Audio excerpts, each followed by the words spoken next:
Welcome to JWL Sports, where we review all the best sports clips from around the world. If this is your first time checking out a video, please do consider subscribing. We are building an amazing community here, and I would absolutely love to see you part of it. We're watching a clip of PTI, pardon the interruption, Michael Wilbon, Tony Kornheiser, talking about the NBA betting scandal right now with Porter and kind of the investigation with some of the irregularities that's taking place. And you know, quite honestly, none of this is surprising to me that ESPN has a betting app now. You know, Fox Sports has a betting app. Like they're just so much doubling down on sports gambling, and then they're acting shocked that these things are happening. Like I think it's next season, the NBA, you're going to be able to stream games live, and it's going to be integrated with like DraftKings or whatever, and you'll be able to make bets in real time, right? It's like how you're watching the screen right now and how you can see me off to the side of the other screen, and instead of me, it'll just be like all the gambling information. You'll be able to do it. And we're going to, you know, in a few years from now, there's going to be a massive gambling, you know, epidemic, and everyone's going to be shocked by it. Lives are going to be ruined. Families are going to be ruined. And we're all just going to be shocked and say, oh, you know, this is, you know, people just need to exercise discipline. And it's just so insane to me. And the fact that now people are questioning more and more and more the integrity of the games themselves is just a tragedy and pathetic. The fact that we even have to consider these things, no matter how big or small, is insane to me. And it's just, we're putting profits over quality of product more than anything. And to me, sports has and will always be the if you build it, they will come. Put a good product out there with fun and exciting and interesting games, and people will watch. If you're relying on things like gambling to bring in new fans or international and catering to other governments around the world and stuff like that, it is a recipe for disaster. And yet we don't seem to want to learn that lesson. So let's take a listen and see what they have to say, and we'll go further from there. The NBA is reportedly investigating Raptors center Jontae Porter over betting irregularities.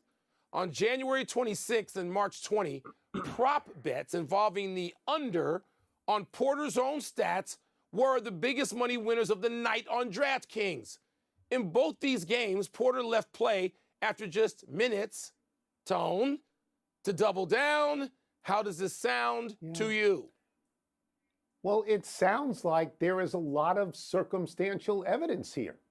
As you say, there are these two games. He gets out of one by saying he has an illness. He gets out of another by saying he's injured. He's on the court, so his statistics matter, and they are under the bets that you can make. And then we hear that it's reported that a lot of people went out there and really stepped on these bets, okay, made a lot of money on Mr. Porter for those two nights. And so to me, it suggests the possibility that either Porter was working with gamblers or on his own or both, because it feels suspicious to me.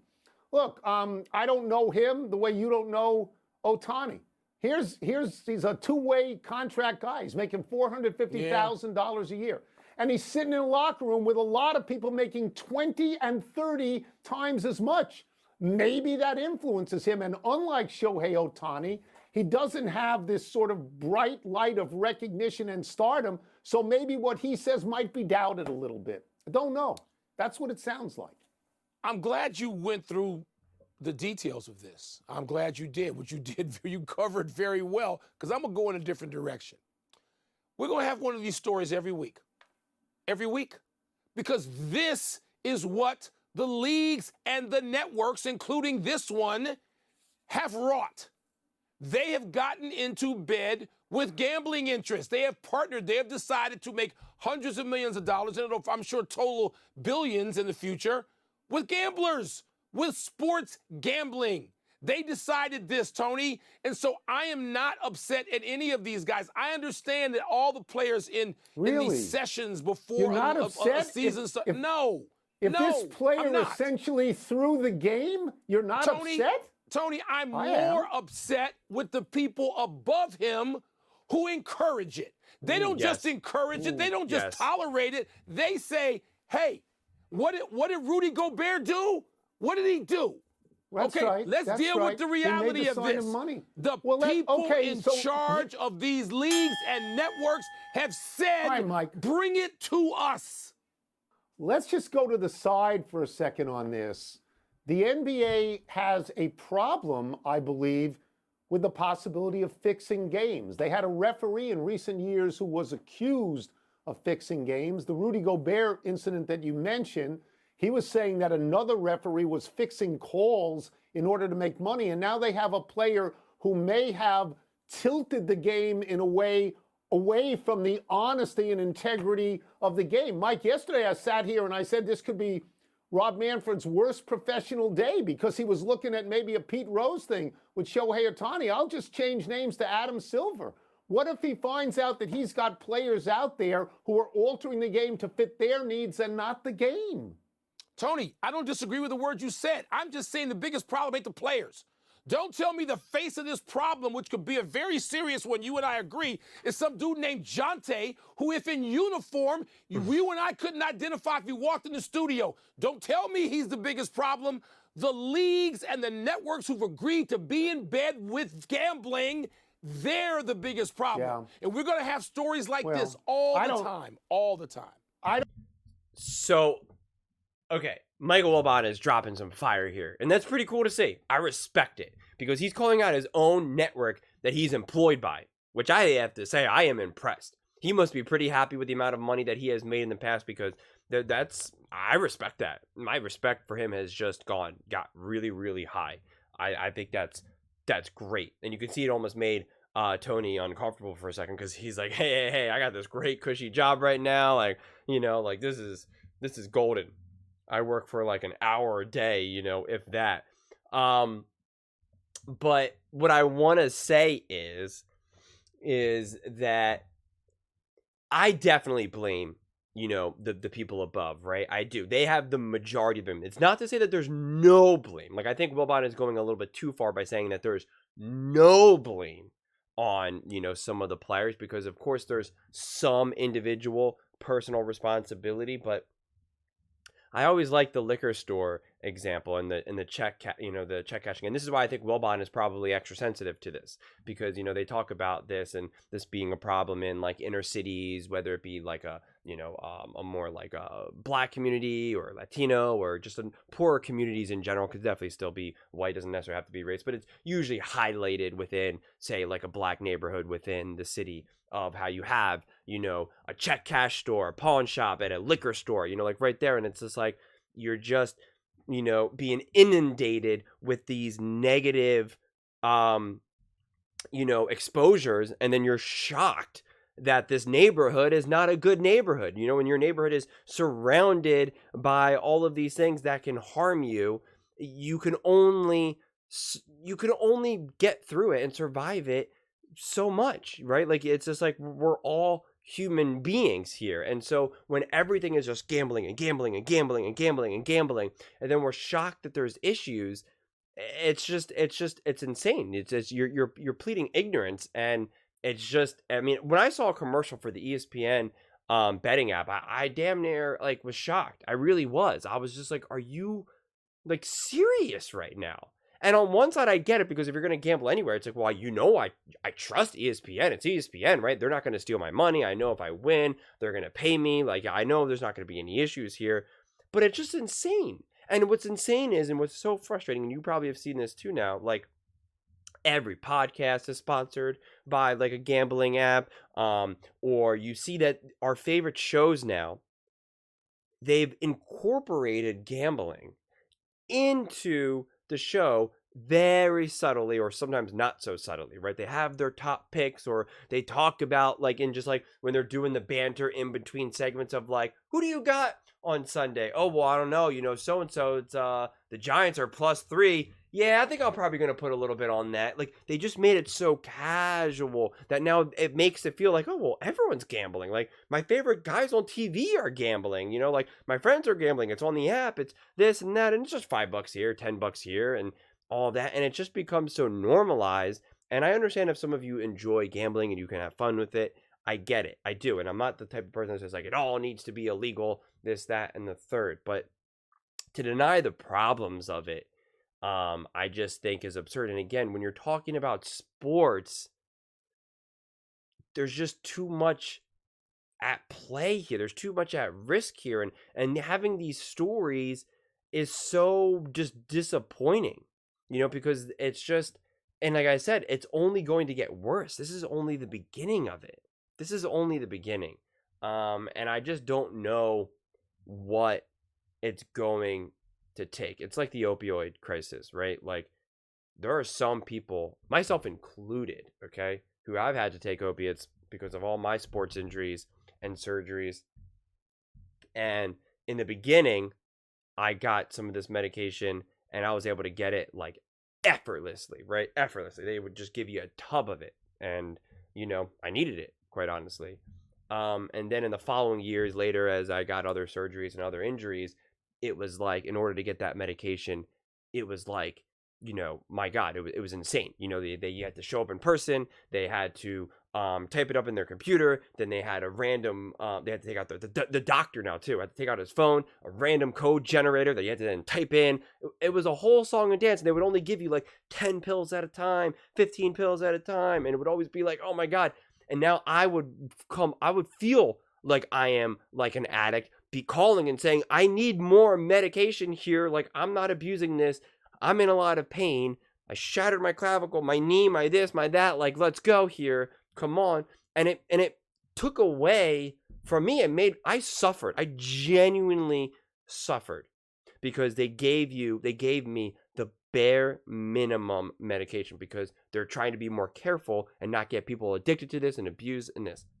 I've also been a drug and alcohol therapist at a men's inpatient rehab facility, okay? So I know addiction. I know exactly. I was on the front line of the opioid epidemic. So I know what it's like to be on both sides, taking the medicine and then also trying to get people to not be on drugs. And not to mention, 90% of the people that were in the rehabs all got their start on pain medication. So many of them just hurt their back, got injured on the job, whatever it may be. So I get it. And I'm glad that we're trying to fix this and double down on this and make it harder. But at the same time, right across over here, I was laying in my bed in tears in my eyes, my last surgery, because I was in so much pain and the amount of medication that they gave me was so little. They would only give me 5 milligrams. And quite frankly, I needed more than that. I'm, a heavyweight, I guess. And so I would have to double the dose, which normally if you go into rehab and you hear about that, it's like, well, you're an addict now. You're not taking it right. But I needed to double the dose. And because of that, I couldn't take it as frequently. And it sucked. And if I went to the doctor and said, I need more medicine, they would be like, I don't know, we'll just give you Tylenol. And it's like, Tylenol's not doing anything. And it sucked. I mean, it really, really sucked. I couldn't just take the medicine as I needed because of the risk of abuse is so high, even though I don't have a history of abuse, not to mention I literally was a therapist helping people get off of this type of stuff. And so, it's one of those things where you have to kind of find this happy balance. Someone like me whose life was genuinely hurt I genuinely suffered consequences because I was unable to get the amount of medication that I needed to help make my recovery more comfortable because other people were abusing it. And it's just like, where is that balance? It's like, should I be able to not suffer? But now that leaves the door open for other people's lives to completely be ruined. Should, the medical industry be more careful around people like me, even though I say, like, listen, I'm not an addict, I'm fine, I'm going to be good. But like, listen, we give you enough medicine, you might become one, right? That's definitely a possibility. So it's a tricky answer. I'm not here saying that no one should be able to gamble or that some of these leagues shouldn't even necessarily encourage it, although it does feel fundamentally gross to me, quite honestly, because gambling, from my viewpoint, there's a difference, right? Medication, opioids, and all that type of stuff actually has a measurable benefit, right? It does. It helps, and for some people, it's life-sustaining in a lot of ways. Gambling is not that. The people who are professional gamblers who are making their money in their life through gambling, they live in Vegas, Atlantic City, or wherever else you can do it now, especially with online. That's a different life. What the NBA and Major League Baseball and all these other leagues are doing is they're doubling down on the casual fan of gambling, right? The yous and me's, the guys who are just making, I don't know, they're not making $500,000 a year, okay? They're making $40,000 a year. I would love to see the numbers because I would bet my life that the average bet is relatively low and the average person is not making, their yearly salary is, under $80,000 a year, okay? And so they're doubling down on that and trying to encourage these people to spend $5 here, $10 here, $5 here, $10 here, $5 here, $10 here. And the way these things work, if you guys watch South Park, if you remember that episode with the microtransaction games or whatever, where it's like we're just trying to cast out this big net and we just try to find the people that get addicted and they just keep spending $5 here, $5 here, $5 here, $5 here, and it adds up and it adds up and it adds up and it adds up and it adds up. That's the difference. I mean, that's what ends up happening. So even if a lot of the other people who can casually bet $5 here, $5 there, the other people get sucked into it and they lose a ton of money. My brother-in-law, kind of brother-in-law, it's my cousin who's, we practically my sister, so we can just consider it that. So I guess my cousin-in-law, I don't know. But he loves football, a football coach in high school and all of this, and he watches all the games, and every time we get together for the holidays and stuff like that, we're always talking. He's now just making bets here and there, $5 here, $10 here, $5 here, $10 there. It's always like, I got $15 on it. And then sometimes it's fun, sometimes not. But that money adds up. He's got 3 kids, and it's not to say that he's a bad father, that he's doing anything fundamentally wrong. But the way I look at it is you're better off taking that money that you've been betting for the whole football season, which ends up maybe being a few $100, and you could take your kids to a football game or a baseball game or a basketball game, or you could take your family out to a big gigantic dinner where you guys just say eat everything you want. You could just do more enjoyable things with that money. And to me, that was a very lukewarm example, but it just shows. And honestly, my dad, when I was a kid, he told me a great story about how he would gamble. He would bet on Monday Night Football games, and there was a guy, a bookie, that lived down the street, and he would take bets and stuff like that. And one day he was walking down the street and he had a couple $100 in his pocket that he had to go pay, and he was just like, what am I doing right now? I have a family, this $200, right? He's not struggling to pay the rent here, but that money could be spent in so many other better places. Again, he could spend it on me, my other brothers, my mom. He could take us out to a nice, great dinner. He could do those things that would be way more enjoyable. And he had that aha moment, and then he never gambled again. And it's I feel the same way. Anytime I've not spent a tremendous amount of time in Vegas or Atlantic City or anything like that, but any times that I have gone, outside of some poker, because I am pretty decent at poker, and that is definitely more skill-based, that's less gambling, but in terms of blackjack and slot machines and stuff like that, it's just why? Vegas and AC and those places are so expensive. Why spend? I don't even want to lose $50 there, because if I just lose $50 there, that's $50 I would have much rather bought, I don't know, a couple, it's so expensive there regardless, but a couple amazing drinks there, or a steak dinner, which I don't know if you can even get a steak dinner for $50 at, Vegas, but you can get the Borgata buffet or something. I would rather do that rather than just light that money on fire. It doesn't make sense. I think the only table game I ever played was roulette, because it was just I got to do it at least once in my life. And I think it was a $10 bet. And that was it. Just so I could be I did it. Yay. I bet it on black. Right. But that was it. Other than that, it's just no. While a lot of my other friends were playing blackjack and this or that, and they were just losing money. And it just doesn't make sense to me. So I know this conversation kind of went slightly off track in just the global conversation about gambling as a whole, but I just hate when people act shocked that there's going to be issues with gambling when gambling is shoved down our throats every 5 seconds. But I would love to hear your thoughts on this one. How do you guys think of where do you rate gambling? And where do you think that it's totally okay, that it's all up to the individual, that we need to exercise more responsibility? Or do you think it's wrong? Do you think we're just kind of fostering and creating conditions and an environment and setting people up to fail? Let me know in the comments below. I read every single comment. So whether we agree or disagree, either way, let's get into some discussions. Let's get into some fights. But ultimately, let's just have some fun.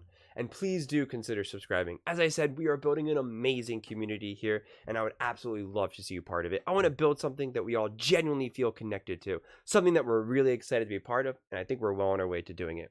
And please do not forget to give this video a thumbs up. If you made it this far in this video, that means you like this video. That means you subscribe, you want to support the channel, and the best way to do that is to just click the thumbs up button. It really does help with the visibility and the algorithm, and I would be greatly, greatly appreciative. Thank you so much, and see you next time.